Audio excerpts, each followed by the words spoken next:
In solo leveling, Jinho is completely blown away by the sheer size of a gate. Seeing his reaction, Jinwoo can't help but wonder how he would have responded if he had seen the even bigger gate in Busan. Just as he turns, he's instantly swarmed by reporters, throwing questions at him from every direction. Right in the middle of the chaos, Woo Jin-chul arrives and the guildmaster immediately brings up a concern. How the hell is Jinwoo's personal information getting out? Jin-chul explains that while they can protect his personal details, they have no control over public knowledge of a gate's location. He casually advises Jinwoo not to post pictures on social media next time. Meanwhile, the Vice Guild Master questions whether Jinwoo is really okay with skipping out on a retrieval or mining team, doubting that he can handle everything alone. But Jinwoo just waves off the concern. His shadows have got it covered.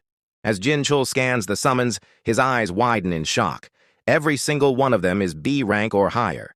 He quickly realizes that Jinwoo isn't just qualified for a raid permit, he completely blows the requirements out of the water. Anyone crying about preferential treatment is just talking nonsense. With everything confirmed, Jin-chul shrugs off his jacket, revealing a gleaming set of armor underneath, catching the guild leaders completely off guard.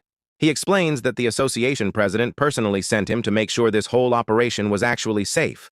Once the raid kicks off, Sung Jin-woo glances at the chief of surveillance and asks if he's absolutely sure about this. The man just stands there, stunned. A moment later, his face shifts from confusion to pure disbelief as Jinwoo's Shadow Knights tear through an A-rank Naga like it's nothing. At the same time, Tank swings a massive paw and rips one's head clean off. Iron lets out a deafening roar, and the shadow ants rip through their enemies like a swarm of locusts. A high orc shadow joins in, skewering another monster without breaking a sweat. Even experienced mage-class hunters and close combat specialists would struggle against these creatures, but the Shadow Army just keeps going, their bodies regenerating as fast as they take damage. Jin-chul, however, can't take his eyes off one summon, Igris. The Crimson Knight swings his sword, and lightning crackles through the air with every strike. Jin-chul knows that only high-level mages with massive reserves of magical energy can control lightning, yet Igris does it effortlessly. He dashes through the Nagas, slicing them apart before they explode in bursts of electricity and smoke. Jin-chul tries to gauge Igris's strength, wondering if he'd even stand a chance in a one-on-one fight. Then, in the middle of the carnage, one of the shadow ants casually chomps down on a Naga's severed head. Annoyed, Jinwoo boots the ant straight into the ceiling, scolding it. "Do you have any idea how much those monster corpses are worth?" he snaps. Turning to his mining team, he reminds them to stay focused and keep pulling out those magic crystals. Watching it all unfold, Woo Jin-chul finally understands why the chairman wanted him to observe Sung Jin-woo firsthand. This guy isn't just clearing an A-rank dungeon. He's looting it, mining it, and doing it all without breaking a sweat. A massive, slithering Naga boss emerges. But Jinwoo doesn't even flinch. Without hesitation, he dismisses all his summons except for the ones still working, allowing them to melt back into his shadow. The supervisor, baffled, asks why he'd cancel them when they were more than capable of handling the boss. Jinwoo just smirks, pulling out his daggers. "If I rely on my shadows too much, my own skills will start to dull," and with that, he moves. Like a blur, he sprints up the monster's massive body, leaps into the air, and, slash, takes its head clean off in a single strike. The battlefield falls silent. Jin-chul stands frozen, struggling to process what just happened. An A-rank dungeon boss, one of the strongest monsters out there, just got one shot. As the system notification pops up, Jinwoo levels up once more, hitting 101. His reward?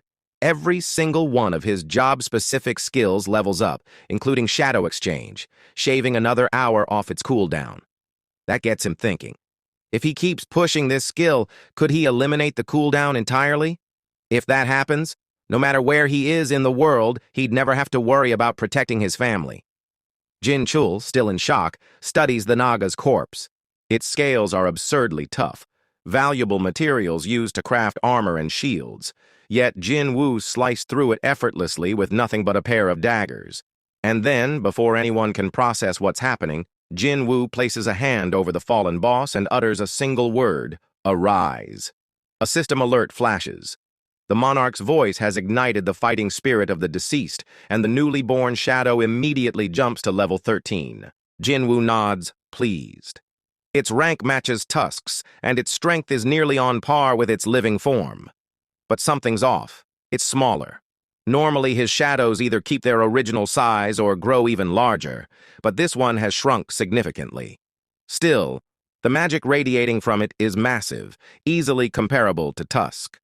Maybe, Jin figures, if this summon can expand its form with magic, this size is just its base state. Since the creature has been ranked as an elite knight, Jinwoo gives it a name, Jima.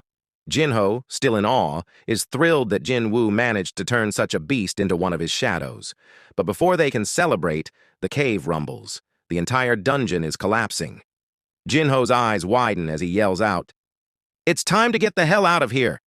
Outside the gate, chaos unfolds. Reporters freeze, their jaws practically hitting the floor as they try to comprehend what they're seeing. And then, as if the situation wasn't insane enough, Tusk strides through the gate with the Naga boss's corpse slung over his shoulder like a sack of potatoes. Cameras go wild, flashing in rapid succession, capturing the surreal moment. And Tusk? He actually grins, clearly enjoying the attention. As the hunters step outside, they quickly realize the crowd has doubled. Jinwoo figures it's because this was his first official guild raid. A completely exhausted, mentally drained Woo Jin-chul lets out a deep sigh and mutters, "That's all." Chairman Go Gun-hee, listening to the full report, is floored. Even for a seasoned hunter like Jin-chul, who has witnessed countless raids, this wasn't a battle. It was a slaughter. That wasn't a raid, he states. That was a one-sided massacre. He then turns to Jin-chul, telling him to go home and get some rest. The supervisor nods, too tired to argue, and takes his leave. Left alone in his office, Chairman Go stands by the window, deep in thought. Calling Jinwoo a one-man raid team doesn't even cut it. No, he's a one-man guild. A knowing smirk forms on Go Gun-hee's face as he recalls the first time he laid eyes on Jinwoo. His instincts were right.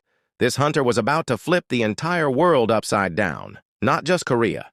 The entire world.